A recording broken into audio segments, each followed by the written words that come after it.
Hello, everyone. Welcome to the Friday Night Live. Hope you can hear me and everything. I'll just assume you can, and I'll keep pushing on. Quite a few questions in, so I'll get straight on with them. Um, First one, what do you think about so many addictions due to some sort of childhood trauma or deep emotional pain? That's a, that's a good question to start with, isn't it? Um, there's quite a lot of controversy about this one because a lot of people believe that all addiction is rooted in some kind of pain or trauma. Personally, I don't believe that, and let me explain why. Um, so, one of the main proponents of this is Gabor Mate. Okay, he deals mainly with opium addicts, I think, in Canada, right? And so what he says is it's a bit of a hard thing to explain. It's a bit complicated, but he's not saying that nobody can get addicted to these drugs. But what he's saying is, because that was when I first heard this, I thought, well, that can't be right. Were you saying that someone could just inject heroin for decades and never become addicted to it if they didn't have any underlying trauma? But he's not actually saying that. What he's saying is, what makes you pick up that drug in the first place? There has to be some kind of underlying issue that makes you start taking it in the first place. Now, after that, the chemical addiction takes in, but that's his point. Why do you start taking it in the first place? Now, when you're talking about opium, I can see the rationale behind that. Okay. So for me, for example, I can't ever really imagine a situation arising where I would inject heroin, for example. That would be a massive step for me. So I can see the argument that, something would have to be wrong. There must be some kind of troubled past or something that would even make me do that in the first place. So I see the argument with that when it comes to something like heroin. But heroin and alcohol are very different drugs. And I'm talking about the differences here, not in their chemical makeup, but in how they're perceived by society. Because although it's a massive thing for most people to start injecting heroin, it's not a massive thing for them to start drinking alcohol because everybody does it and it's widely encouraged in society. So let me give you an example. If I go out to a dinner party to like a couple's house and, I don't know, like a parents of one of my son's friends at school, and we kind of like sat there chatting away about, oh yeah, I don't know, whatever rubbish you talk about dinner parties, wettest May on record, and isn't the traffic around the A40 awful at the moment, going on like that. And I suddenly pull out a syringe and like start injecting heroin, it would cause an absolute furore. Okay. But let's reverse it. If I want to go out and not drink alcohol, I better have my excuses ready because I will be grilled on them. I will be absolutely cross examined on them. If I'm driving, oh, leave the car and have a drink, blah, blah, blah. So I get when you're talking about something like heroin that there may be some kind of massive underlying problem that would make you take it in the first place. But that's not true with alcohol at all. In fact, everything else falling into place, most people do drink. We're encouraged to do it. We're told general beliefs about alcohol is it's not chemically addictive for most people. It's actually good for you. It's good for social situations. It helps you as a human socialize with other people, which is a good thing. It helps build relationships. All of these lies we're told about it. Okay. So most people, being trusting, they accept these lies and they start drinking. And they drink and they drink and they drink and they become addicted to it. Because let's remember the chemical nature of alcohol. It is a sedative. Okay, it's a depressant, a chemical depressant. And when I use the word depressant, I'm using it in its chemical sense. So something that reduces or inhibits nerve activity. But the point is, the brain reacts to these things. Okay, your brain has its own array of drugs, chemicals, and hormones, and they're all flooding around your system all the time. Lots of them you will have heard about, like cortisol and adrenaline and endorphins and dopamine. There's thousands of these things. We don't even have a list of them all. The scientists, brain scientists, haven't even listed all of these chemicals, let alone do we understand how they all work together and counterplay with one another. But what we do know is the brain tries to maintain a stable chemical balance. Now, when you take a sedative like alcohol, your brain reacts to it, and it reacts to it in lots and lots of different ways. But what it amounts to is it becomes hypersensitive. Okay, it becomes hypersensitive so that it can carry on functioning even while under the sedating effects of the alcohol. Okay, that is a normal and healthy reaction to your body dealing with an alien, i.e. outside substance that has come in and disrupted how it reacts. Okay, so when the alcohol wears off, there is a corresponding feeling of anxiety. And of course, the more you drink, the more your brain has to counter the alcohol, the more hypersensitive it has to become to counter the alcohol, and the worse you feel when it wears off. Okay, this is what is colloquially known as hangxiety, the anxiety you get when you're hungover. It's to do with a chemical imbalance caused by the previous dose of the drug. Okay. Now, when you've got that chemical imbalance and you feel anxious and nervous and out of sorts, everything looks more problematic. Problems that you would normally laugh off or not have an issue with suddenly become really overpowering. You're essentially less mentally resilient. There's two ways of getting rid of that chemical imbalance. First one is just to wait it out. It goes within 3 to 5 days. Okay, it gets less and less and less, and it's gone within about 3 to 5 days in the worst cases. Or much quicker way of getting rid of it is have another drink, because the unpleasant feeling is to do with a chemical imbalance, because your brain is geared up to work while under the sedating effects of the alcohol. And without that sedation, you're really anxious and feeling unpleasant. So when you have a drink, you immediately feel better. But the key is the better that you're feeling is just feeling how you would feel had you never had an alcoholic drink. Okay, because it's just getting back to that, it's called homeostasis, that chemical balance that your brain's always seeking to maintain. So as you drink over the years, for years and years and years, your brain starts to associate any kind of anxiety with wanting a drink to get rid of it. Now, that can be the anxiety caused by the alcohol withdrawal, okay, or it can be caused by any kind of stress or problem. Okay, so over the years, you become increasingly addicted to alcohol. Okay, so that can happen to anyone.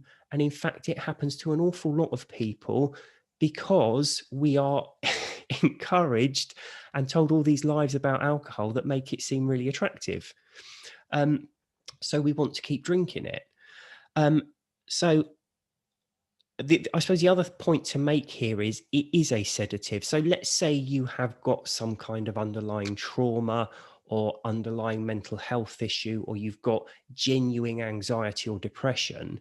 Okay, any of those things leave you feeling unpleasant and like something is not right. Okay, the quickest way, in fact, there's lots and lots of ways you can deal with it. One way you can deal with it is to take a sedative to partially anesthetize it. Okay, so next question, what's the most widely available sedative you can get without any prescription in virtually unlimited quantities? In fact, only limited by your financial resources. It's alcohol. Okay, so if people do have underlying mental health issues or PTSD or trauma or whatever, they are more likely to drink too much and they are more likely to get addicted to alcohol. Okay, so you can expect within a cohort of problem drinkers for there to be a higher than average number with an underlying condition, trauma, mental health issue, whatever it is. But the point here, it is not true for everyone.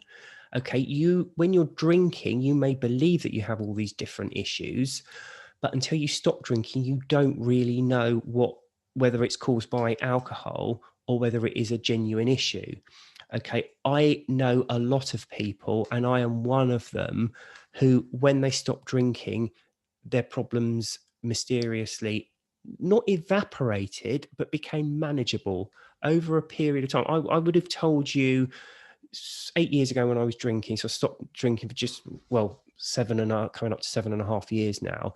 I would have told you my drinking was military service, marital problems, transitioning into parenthood, a job I hated, a house I didn't like.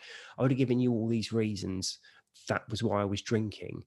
But actually, when I stopped drinking, what I realized were these weren't massive problems that I couldn't cope with. They were life. Okay. Life is full of ups and downs.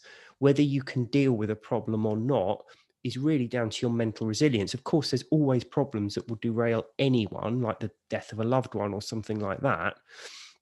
But for most people, dealing with day-to-day problems can become unmanageable while you're in the throes of addiction, because it's actually the chemical imbalance that makes the problem seem unmanageable. So with alcohol, to give an example, if you're drinking fairly heavily every day, let's say you start drinking in the evening every day, so you wake up in the morning, you have got that chemical imbalance causing anxiety. So a problem that you would ordinarily not care about or laugh off or brush away suddenly looks a lot more problematic, and it's scaring you. So you go through your whole day anxious and unhappy. And when you get to the evening, you have a drink. Suddenly that problem seems to look manageable.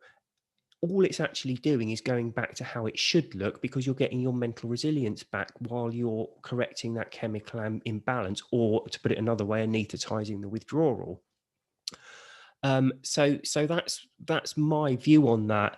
I think it's the reason this thing has got such a grip on people is because for some addictions like heroin, it's probably much more true. I don't think the same dynamic applies to alcohol at all. And I think certainly with alcohol, people are encouraged to, even though as I say, there's a bigger than average cohort in problem drinkers who probably do have an underlying issue. It's certainly not true for everyone. And a lot of people, and Annie Grace is one of them. She had all kinds of problems. She was on antidepressants and all sorts. And actually, when she stopped drinking, she was able to come off them. All of those problems actually stemmed from her drinking. Now, the drinking does a few things. It causes that chemical imbalance. But of course, another massive thing drinking does is it impacts our sleep. So when you're drinking, so to go back to what I was talking about before, how the impacts and how the brain reacts to it, let's talk about sleep for a minute. So sleep is not about just going unconscious for 8 hours and waking up and being good to go. When you sleep, you go through some very different sleep cycles. Okay, one of the main differentiating factors in those sleep cycles is how deeply unconscious you are. Okay, so there's a sleep cycle called deep sleep, where, as you'd expect, you're deeply asleep. But there's something called REM sleep. REM sleep's when you dream. Deep sleep's apparently all about the body. It's when your body recuperates. REM sleep's all about the brain, and no one really knows what REM sleep is, why you dream, what dreams mean, why it's so important for you. But it's absolutely crucial, REM sleep. They've done tests with rats where they've starved them of REM sleep and they've been dead within a few weeks.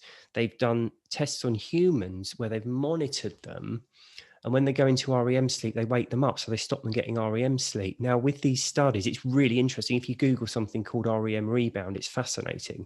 So what they've done with one of the problems they have with these studies is people leave it. They cannot see it through because they become so unhappy and depressed without this REM sleep that they can't see the test through to the end. But what they do, the people who do go through, they then let them get REM sleep, and then they monitor them, and their brain goes on an absolute glut of REM sleep. It's so important that they go into massive amounts of REM sleep as soon as they're allowed to do it again. And that's why when people stop drinking, they get these really vivid dreams, because alcohol stops you getting REM sleep. Because one of the main factors with REM sleep, when you're in REM sleep, your brain lights up almost as if you're fully awake. So if you think of deep sleep, you're very deeply unconscious. REM sleep, you're almost fully conscious. You're almost awake. Your brain's lit up and firing as if you're up and about and doing things while you're dreaming, and all this stuff's going on in your brain, which nobody really understands, but is massively important for your mental health. Now, when you drink alcohol, you fall asleep. You're too heavily sedated for your brain to go into REM sleep. Now, when the alcohol wears off and you're overly sensitized, you can't sleep at all. And that's why most drinkers wake up at like 3, 4 in the morning and can't get back to sleep. It's the equivalent of waking up and drinking like 2 massive jugs of strong black coffee. You may be desperately exhausted, but because the brain's geared up to work under the stating effects of the alcohol and the alcohol's gone, it's like having taken a load of amphetamines or taken too much caffeine. You're awake, you can't do anything, you're anxious, you're thinking about too many things. It's that chemical imbalance. So again, what happens when people are drinking? Not only they're interrupting that chemical imbalance, which makes everything look a lot more scary, they're not getting the REM sleep. So for that reason that people don't go into REM sleep, on average, drinkers get 2 rounds of REM sleep a night. Non-drinkers get 7. It's a massive drop. Okay, so if you're drinking every day for years and years and years, you're having those 2 huge impacts on your mental health. One, interrupting that chemical imbalance, making that chemical imbalance all the time. And 2, robbing you of that crucial REM sleep. So everything looks awful. You get depressed. People go to the doctor and they're given all kinds of substances to try and, deal with their anxiety and depression. Now, a lot of people stop. The alcohol wears off, their brain goes back to normal, they start sleeping better, and they find they can come off this medication. It's not true for everyone, okay? Some people stop drinking and there is an underlying condition and they do need medication for it. But my point here is, particularly with alcohol, there are a lot of people who are drinking and have got problems, and actually they're actually caused by the alcohol rather than it being an underlying problem. Sorry, I've gone on for absolutely ages on one question. But I think it was important to do that because I think I've covered off a few topics like the chemical effect and sleep, which hopefully I'll need to cover off a few of the later questions anyway. So hopefully that'll put us in good stead for that. So sorry, just bear with me a second. I'll just get the next question up. I know that you've been sober for over 7 years now. I wonder if during that time you have ever been really tempted to drink, and if so, how did you deal with it? Many people often seem to have challenges with wider family groups and some friendship groups. Has this ever been a problem for you? Any advice to others? Right, so 2 questions there. The second part is to do with challenges with wider family groups. There's a question later on more specifically about that, so I'll cover that off later. But the question I want to talk about here on this one is, during that time, have you ever been really tempted to drink? And if so, how did you deal with it?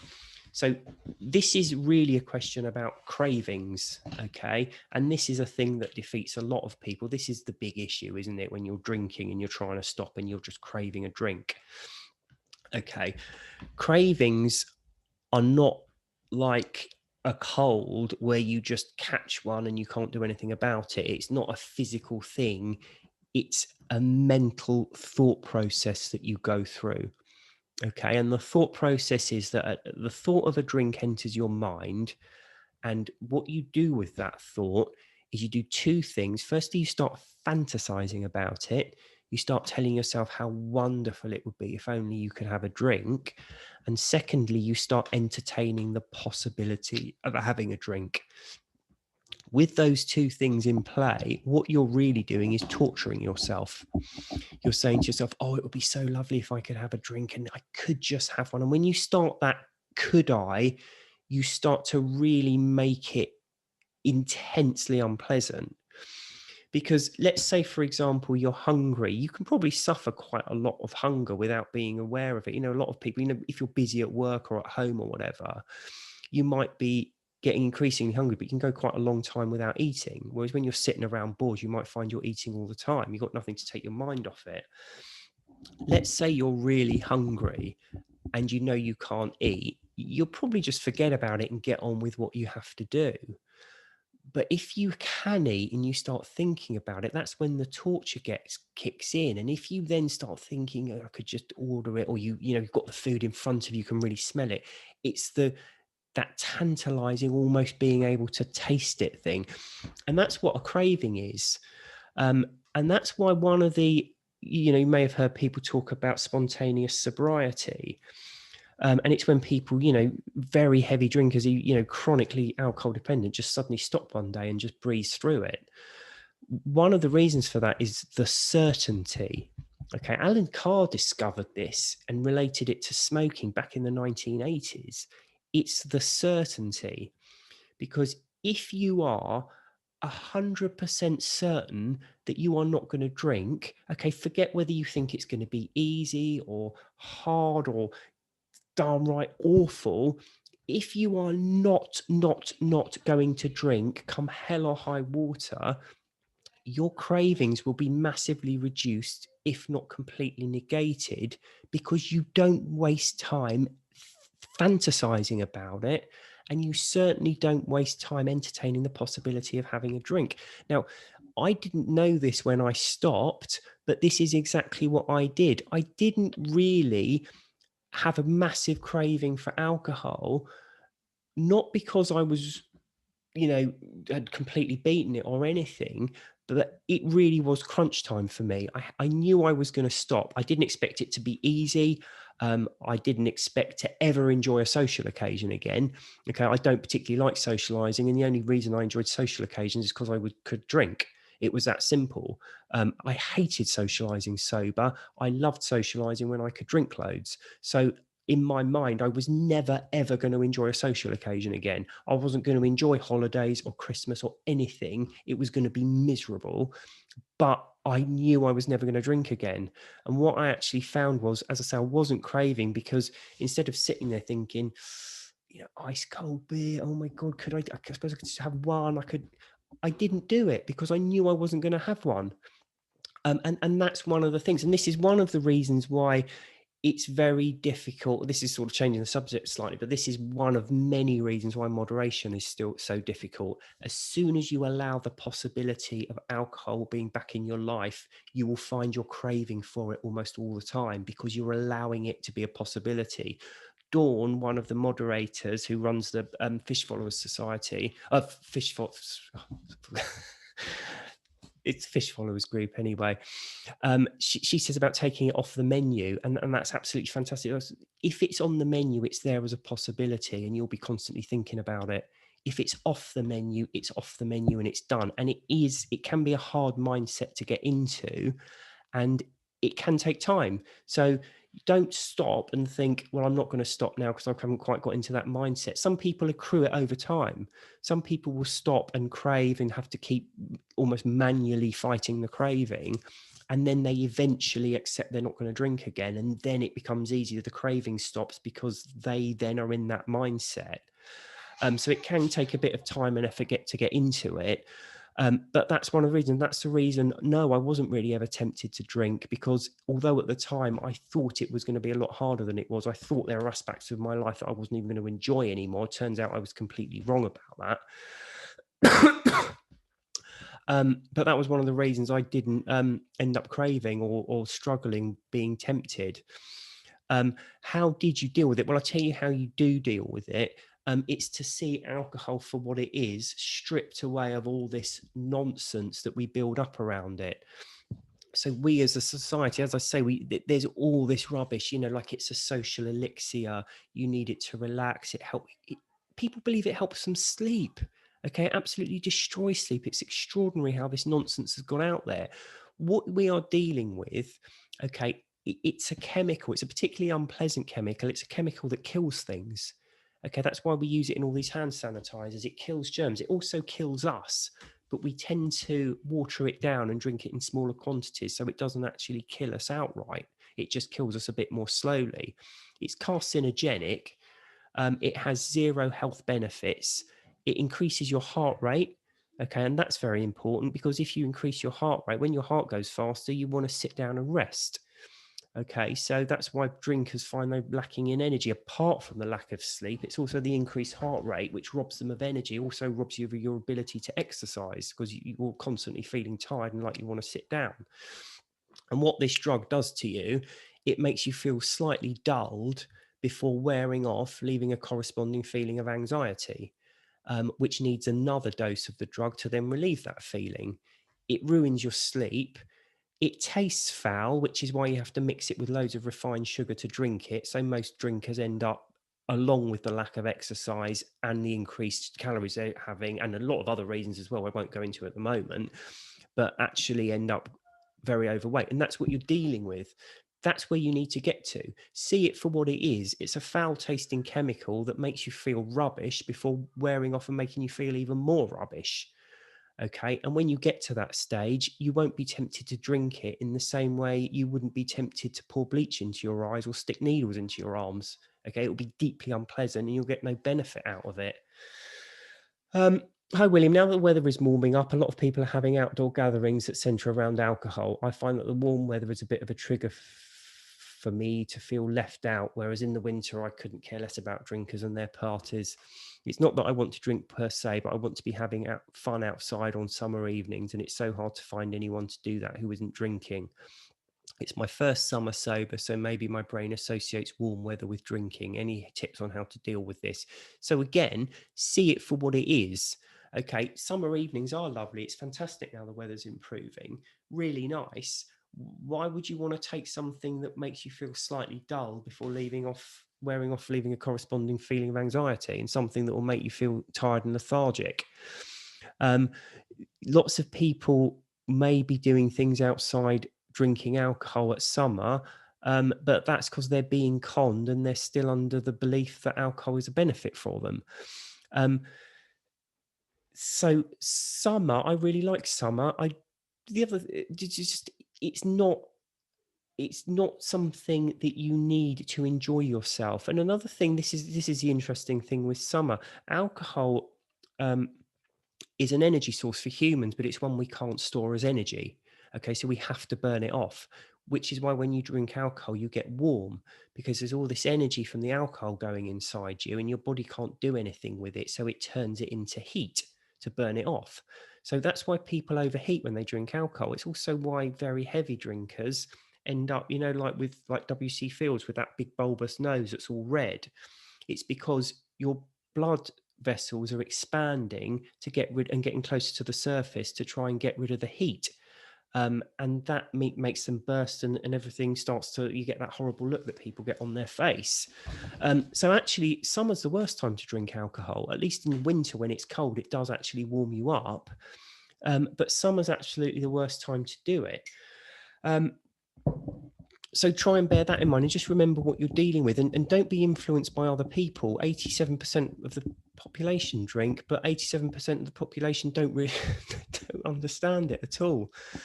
So many people will say things, oh, I'm tired all the time, I hate being tired, and then they're drinking wine every night. And I think, well, of course you're tired. It's because of the wine you're drinking. People drink it, even so-called normal drinkers don't understand what it's doing to them, which is one of the main problems we have. I wonder if this might be helpful to some. People are often asking this question, that is, what to do if or when urges surface. Here's something I do. This simple exercise I find is a great way to control emotions and affect change, not meaning to oversimplify. Exercise and control certainly can be quite simple.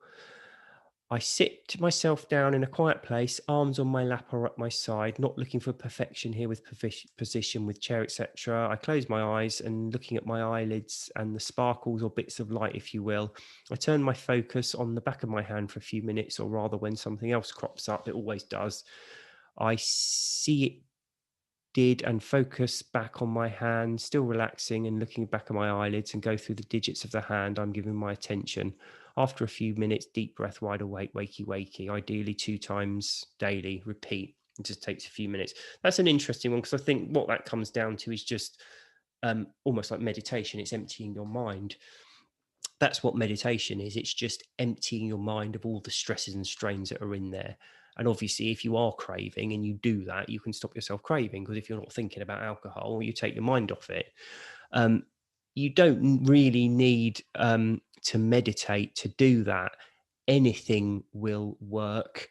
Any kind of hobby or motor task that you want to do, like puzzles, reading, DVDs and films, knitting, anything that just takes your mind off things. And that's really what you're doing. You're just taking your mind out of the now and concentrating on something. So meditation, you're completely emptying your mind. Doing a puzzle or reading a book, you're just losing yourself in whatever it is you're doing. And it's a fantastic, forget drinking and forget addiction. It's a good thing to do, because days, you know, modern life tends to be stressful. And it's a good way of just almost taking like a mini holiday, just getting things out of your mind for a few minutes. Hi, William. I think it would be really great to go full steam ahead on busting myths on alcohol, especially for the newbies. Why alcohol makes your sleep crap. Done. Explaining the period of oversensitization relieved by another drink. Done. Fading effect bias, etc. So fading effect bias I haven't talked about. Fading effect bias is it's a human-wide phenomenon whereby humans tend to look back on past events more favorably than when they actually happened.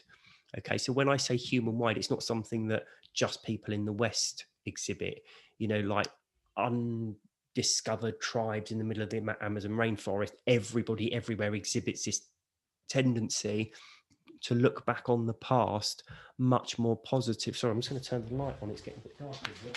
The problem with doing late lives. This is my good job I haven't got my pajama bottoms on there. Yeah, so it's this part where you look back on past events much more positively than when they happened, and no one really knows why we have this tendency to do this.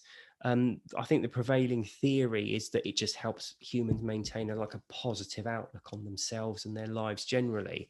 So generally speaking, it's a good thing, and it's why people, you know, always harking on about the good old days and nostalgia and all of this. But the problem is, where it comes into to be a massive problem is with alcohol and drug addiction, because when you're drinking, it's horrible. There's no two ways about it. Okay, you're tired, you're anxious, you're lethargic, you're beating yourself up all the time because you're still drinking. It's really not a pleasant place to be. Okay, and even the pleasurable part of it, when you finally get to have a drink each day, all you're doing is anesthetizing all the problems it caused you previously, and you're getting back to a bit how you would feel had you never drunk in the first place. You're getting back that mental resilience and mental relaxation and just confidence and peace of mind that you had all day every day before you started drinking alcohol. And how irritating people like me and everyone else has stopped has all day every day. Not to say you don't have bad days or irritating things happen, but you're just a bit better equipped to deal with them. Okay, so it's a horrible existence, and you desperately want to stop. And so you stop, and the days turn into weeks, turn into months, and then fading effect bias kicks in, and you start thinking, you know what, I really used to enjoy a drink. You forget waking up at 3 a.m. You forget how heavy and tired and anxious you feel all the time. You forget all the beating yourself up and the worry about where it's going to end. And you that's the reality of drinking. And you focus on the one time when you were on holiday and you really enjoyed this drink, or that one time when you had this glass of wine at Christmas, or, you know, and then you forget how it all went horribly wrong afterwards. And that becomes your reality of drinking. Okay, 99.99999% of it is horrible, but that 1% suddenly becomes your drinking life. And it's just something to be aware of when you stop, because a lot of people just think it's about counting days, and the more days you get under the belt, the better you are. But actually, for a few reasons, it is different. But there are challenges to face further down the line that you need to be aware of. Not massive ones, and there's ways of dealing with them, but you do, I think, need to be aware of them. When you were giving up alcohol, did you have emotional support from family, loved ones? What was that like for you? Any words of encouragement that you can give for those that don't have the support of family, loved ones, whether they are present and abusive or just absent altogether? Either way, thanks so much. Really appreciate you. So I didn't have a support from family. So not to go too much into my backstory, but my wife had left with the two boys. She agreed to come back because I said I'd stop drinking, but she basically said, I don't want anything to do with this. You sort this out. And she specifically said, I'm not taking alcohol out of the house. You're just going to have to learn to cope with it. Now, there was also a bit of a rift between my wife and my original family, so I wasn't really in contact with them particularly. I mean, I still rang them and stuff, but I've never been one for chatting away for ages on the phone to people anyway. That probably sounds really unfair of her, but to be fair, this was 7 years ago, so our kids were like 2 and 3. There's 18 months between them, and we both work full time. So it's not like things weren't quite pressurized at the time anyway. So it's probably not quite as bad as it sounds. But actually, it didn't bother me because I suppose I've never really been someone to take great encouragement from like a pat on the back and an attaboy or a well done anyway. It doesn't really interest me in the least. And I know that's not true for everyone. I did sort of a little story for you when I first started the Facebook group, and there wasn't huge numbers in there. Still, people would join who hadn't read the book. So there was, like a lot of people in there who hadn't read the book. And like now, it's kind of obvious because people will raise things that are covered in the book, and you can kind of tell when someone hasn't read the book. And what I used to see with like posts from someone who would be, I'm really struggling with this, and this, like quite specific things. And then you kind of look at the comments and they'd be like sending hugs and prayers. And so and obviously I don't want to be rude to people, but I'm maybe a bit more pragmatic to others. And, I kind of be thinking, how do I, and I sort of say something like, I hope the hugs and prayers are helping.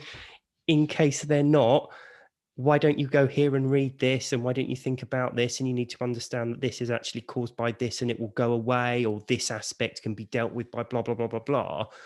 So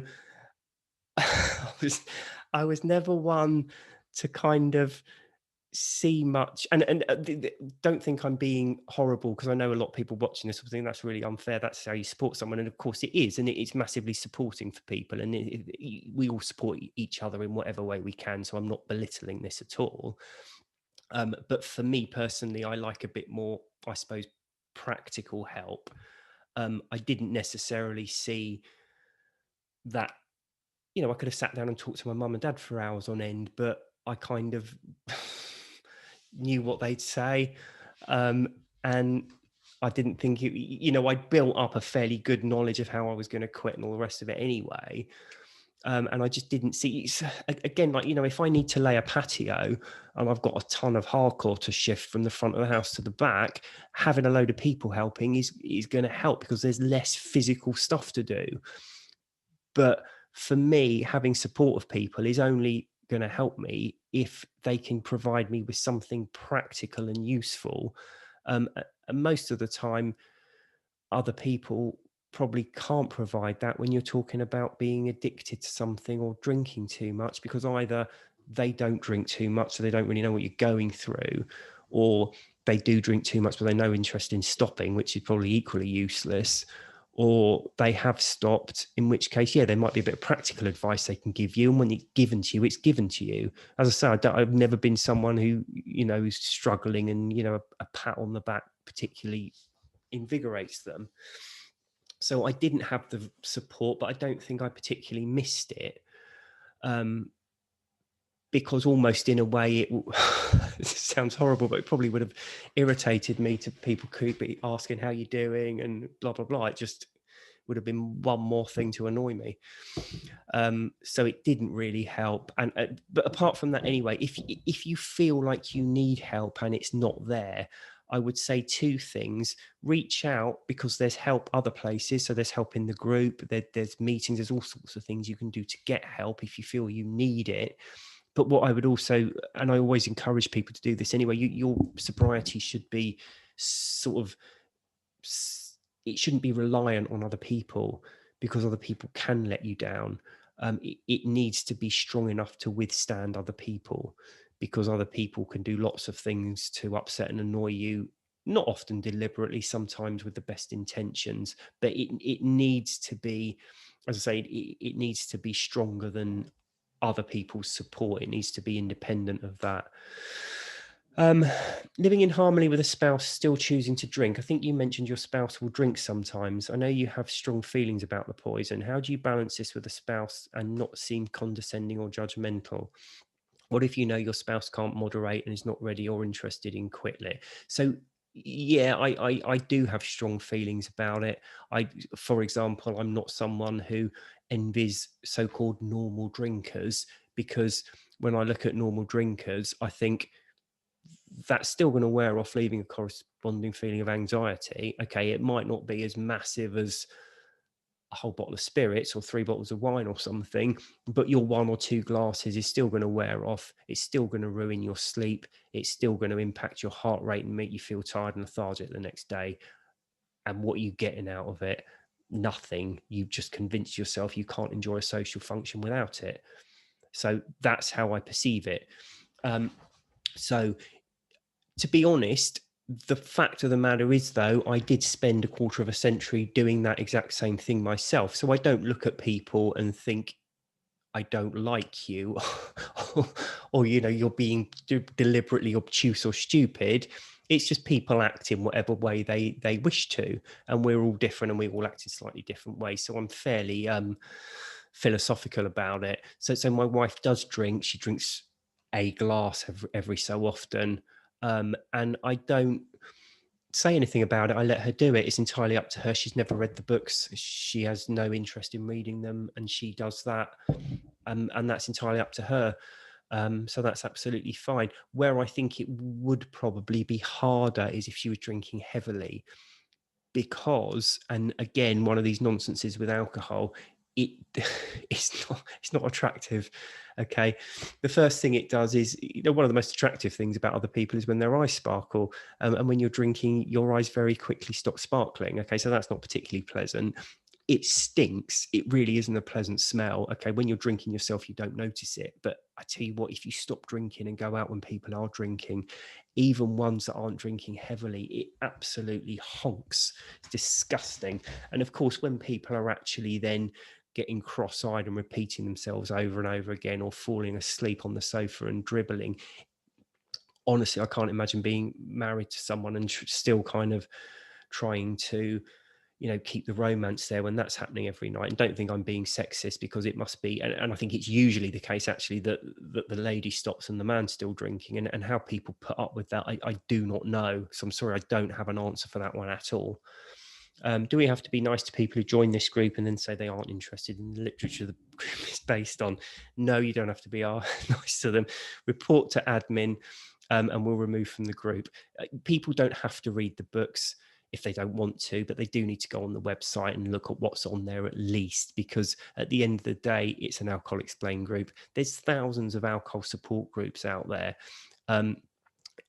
Say you haven't read the books or you haven't looked on the website is fine, because it takes a while to get around to doing things. And if you haven't looked at it, please do look on there.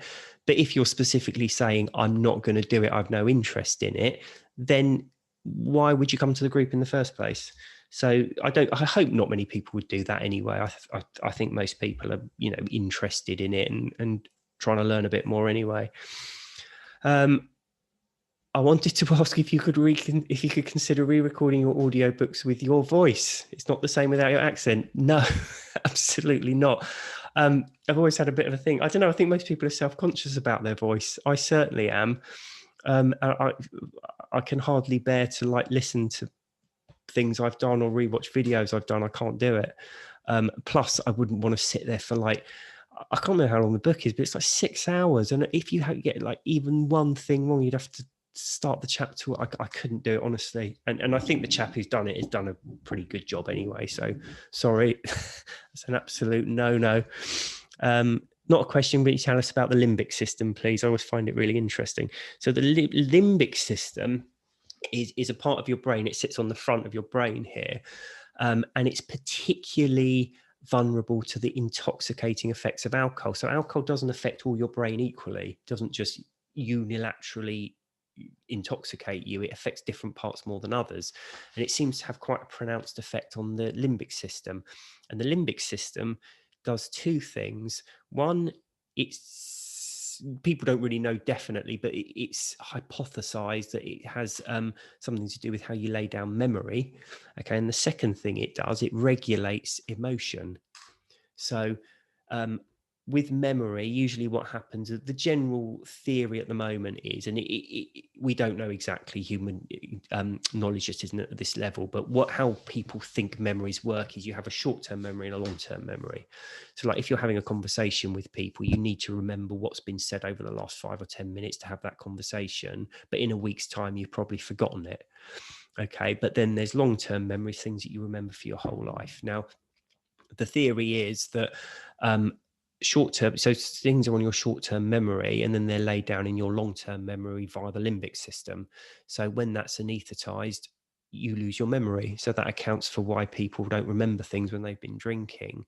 But I think actually more interesting than that is it regulates emotion. So how emotion works in human beings, it's fired off like a firework, and then the limbic system jumps on and dampens it down if it's not needed.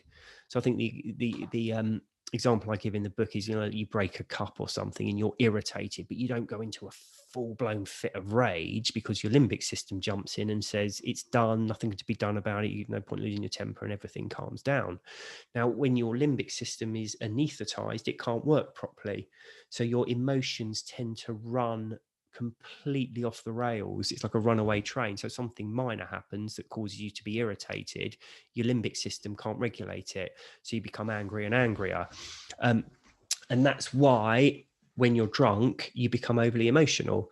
And that's why there's this massive correlation between drinking and violence and violent crime. And why you so often see people crying by the end of the evening or whatever, and why people are texting their exes at 4 a.m. People say, oh, the real you comes out, when your inhibitions are lowered. That's the real you coming out. And then they're really horrified about all these things they've done with their drinking, because I think there's this horrible monster inside of them waiting to be let out when the inhibitions disappear. Don't worry, it's not true. What happens is the limbic system can't work, so any emotion runs riot. So your partner 10 years ago you've been so glad to see the back of, suddenly enters and you have a twinge of nostalgia, and it fires off into this ridiculous full-blown fit. Or someone looks at you in a strange way and it kind of just irritates you a bit, and suddenly you're really angry about it and you just can't let it go. Or somebody says the wrong thing in the wrong tone and there's a big argument. It's all to do with the limbic system and how that's affected by alcohol. I'm just about to graduate from university. I got sober during my second year. I'm taking a year out to work as a lecturer in France before coming back to the UK for my MA. But much advice on sobriety for students and dealing with French wine culture. I worked there previously and faced a lot of backlash at my sobriety. So my co-author on the workbook, I won't mention her name because it's obviously I'll put this on YouTube anyway. But so she's American and she lives in France, and it's her first year soberversary in 3 days' time, 14th of June. So congratulations. So she's done it. She's quit and she goes out there and she goes out and she socializes. And yes, there is a huge French wine culture. But as a starting point, okay, it's your body. Okay, so 2 things there. You and you alone decide what goes into it. That is nobody else's business but yours. Okay, and secondly, your reasons for stopping are yours and yours alone as well. And you decide exactly how much of that you want to share with people. So someone's asked further on about, I think, what can you say when you don't drink? So I won't cover this off now. In fact, that's a couple of questions time. But you tell people what you want them to know, and you tell them that you don't drink, and that's the end to it. Okay, so and again, a bit later on, I'll come on. I'll say a bit later on, 50 minutes already, but I will mention some good things to say to that. But just remember that. And I think, to be fair as well, so students these days are less drunken and drinkers than they were in my day. I think there's a lot of things going on at the moment about how millennials are turning away from alcohol, and more people are alcohol free.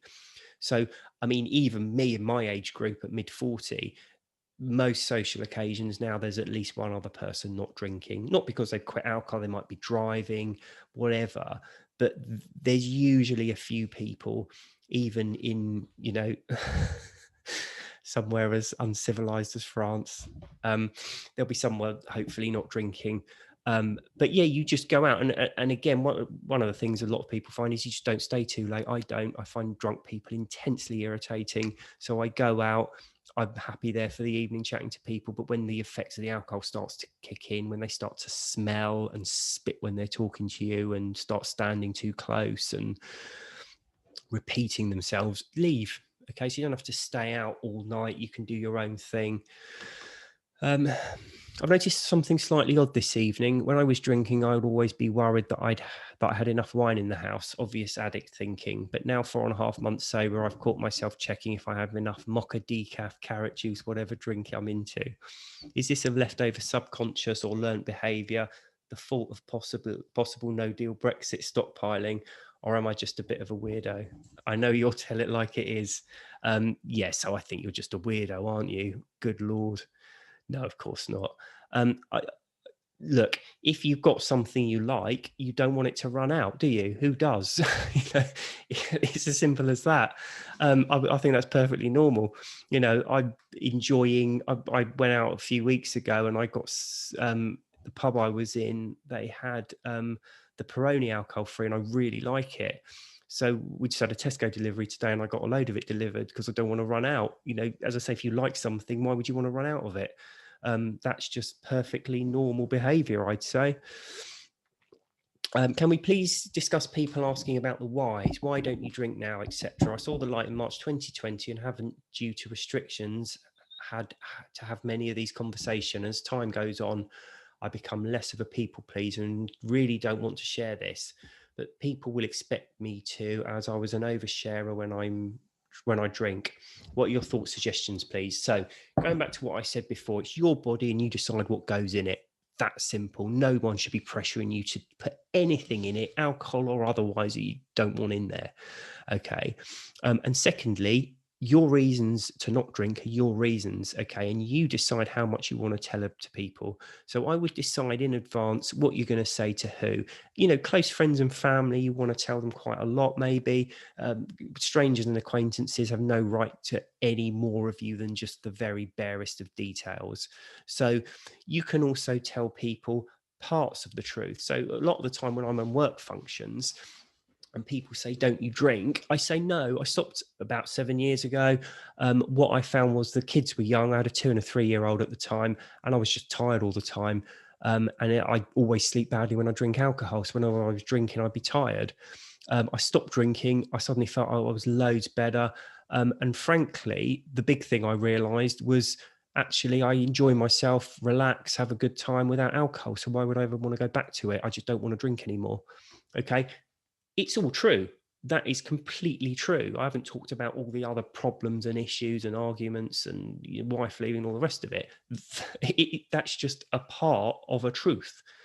Okay, so I would get your story about what you want people to know and you tell them that. It can be as simple as I just didn't like drinking anymore. You don't have to tell them that you were drinking 3 bottles a day and never drew a sober breath and nearly killed you, or, you ended up on the streets or anything like that. I don't enjoy it anymore. And this is another thing that I think is very important. People will push you to have a drink sometimes. And so this is why people say you're driving, or say you're on antibiotics, or say you're, on a health kick, or all of that. Every one of those reasons, people will come back. So, oh, I'm driving. Oh, leave the car and get a taxi. Or, I'm on antibiotics. Oh, you can have 1 or 2. Or, I'm on a health kick. Oh, start it again next week. And then you start having these awkward conversations. But if you say to someone, I don't like drinking, what can they say to that? It's like, but you do. You can't say anything. So that is, for me, my default position. I don't really lie. I don't like drinking. And it's true, I don't like it. I have no desire to do it again. So again, it's true. And it tends to be something that is very hard to come back on. People might then sit there and tell you about how much they love it and blah, blah, blah. And you can just nod and smile and let them tell themselves whatever lies they want to tell themselves. But that's what I would say. Just get a simple story. Sometimes simpler is better. I just don't enjoy it anymore. That's always a good one. Can you share how it was to have an aha moment? How the first few weeks went? I'm a very moderate drinker, 2 wine glasses, read the books, hate the drinking and want to stop. Always a week and fail. So I don't know. Lots of people do have aha moments. I didn't have one. I just stopped, knew I was going to stop. And I think it was almost individual small aha moments when I found, as I say, I stopped thinking, I'm going to have a horrible, I'll never enjoy socializing again. I won't enjoy Christmas. I won't enjoy holidays. Nothing's going to be the same again, but I'm not going to do it. And my aha moments were, you know what? I did enjoy that holiday. I really enjoyed it. In fact, I enjoyed it more than I was drinking. It was completely different, but I did enjoy it. And I did enjoy that social occasion. And I did enjoy Christmas. And all of these things, suddenly they're different. The dynamic's different because it's not all about the alcohol, but you start to find a lot of other pleasure in things. So it was almost individual. And what I would say was, these things can come over time. So this is how I did it. It's not the easiest way to do it. You don't have to do it this way. And hence the reason for the books, to make it easier for people. But, you know, I probably did 100 social occasions before I started actually enjoying them. But what I say is there's 2 ways of learning this. You can do it academically, like reading the books and reading other books and doing other, you know, this isn't the only method out there of quitting or to help you. There's loads of other stuff. But you can also learn things practically. So if you keep going to social occasions and doing them sober, you will start to get used to it and then actually start to enjoy it over time. So maybe you're waiting for an aha moment that you need to go out and find. You need to go out and grab it, because not everybody gets their aha moments either before or immediately after stopping. Sometimes it takes a few weeks or months to get to that aha moment. And thank you also for what you've written there, because I think this is crucial. You're a very moderate drinker, 2 wine glasses. Most people would look at that and think, you cannot possibly have a problem with it. And what you're worrying about is healthy anyway, that level of wine. So thank you for that question, because you demonstrate that addiction isn't all about having to be massively physically, chemically addicted. If you're beginning to dislike something and you're finding it hard to give up, then it's a problem. And alcohol is like that for many people. And also, well done on your courage as well, because how much easier to just say, 2 glasses, I'm just going to ignore, I'll bury my head in the sand, it's not a problem, I'll just keep doing it. So thank you for that. That's I think a really interesting and important thing you've done there. So this is the last question. Hopefully just about get it in under an hour. Once you were solid on your sobriety, did you find you needed to work on other aspects in your life? I used alcohol to push away my emotions and have now had to learn how to manage them effectively without just hiding from them, going into this conclusion. It's not been pleasant and there are lots of tears involved. Yeah, I suppose there was. I mean, what I did find though is that, as I said before, when you're not just anesthetizing through things, you will find that you are having to face things. So a lot of the time with things, if you're not anesthetizing them, you're suddenly having to face them. And then actually, when you've stopped drinking, you might find that you've got that emotional resilience to be able to actually deal with them properly, which is far more beneficial than doing it in any other way. So what I would say there is, yes, you will have things, because when you're anesthetizing, you're not really dealing with them. You're just sort of limping through. I think the phrase is kicking the can down the street. You're actually dealing with a problem, just booting it forward, and keep coming across it basically as you walk further and further along. Whereas when you stop drinking, obviously you have to deal with them. So there will probably be an element of that. I hope that was useful for everyone. Thanks for tuning in, and I shall see you next week. Have a good weekend, everyone.